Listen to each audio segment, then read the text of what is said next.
На просечно македонско семејство му фалат најмалку 7.000 денари за да го истурка месецот, но само ако граѓанинот е чист, без кредити и дополнителни давачки. Живеачката станува се поскапа, трошоците се поголеми. Граѓаните се жалат дека едве врзуваат крај со крај. Пред камерата на Алфа вела дека парата ја губи вредноста. Тешко. Ние сме двојца пензионери со пристојни пензии, али тешко за многу народ. Јас сега му кажам на господинот. Мизерија. У вторник и у петок видите ги луѓето безглавени се, тешка работа.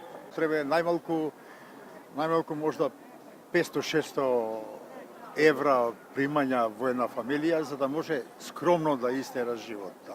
Со поскапувањето на живеачката се издржува или се крпи некако? Сега со поскапувањето мораш да стиснеш на друго место, негде да скратиш. Дел од граѓаните вела дека и натаму се оптоварени со проблеми кои ги имаат во континуитет со години наназад, како што се ниските плати и пензии и високата стапка на невработеност. Дел од луѓето вела дека не чувствуваат подобри услови за живење. Све потешко и потешко иде.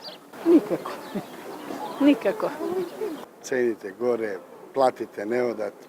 Како се Живи, се преживува. 32.852 денари му биле потребни на 4-члено семејство во март за основните потреби, покажуваат податоците од синдикалната минимална кошница на Сојузот на синдикати на Македонија. Во споредба со јануари годинава вредноста на кошницата е зголемена за 91 денар, додека споредено со март минатата година таа поскапела за 434 денари. Изминатиот месец најмногу пари биле потребни за храна и пијалоци 13.799 денари, а 10.414 денари биле потребни само за домување. За хигиена се одвојувале 2.325 денари, а за превоз 2.387. Најмалку пари граѓаните издвојуваа за одржување на здравјето и тоа само 703 денари. Во меѓувреме власта е оптимист дека работите одат кон подобро. Ова го темелат врз политиките за раст на платите, кои допрва требало да дадат резултат. Во очекување на ветените 500 евра просек, македонските граѓани остануваат на дното во Европа по животниот стандард, потоа по висината на платите, но и невработеноста која зема се поголем замав.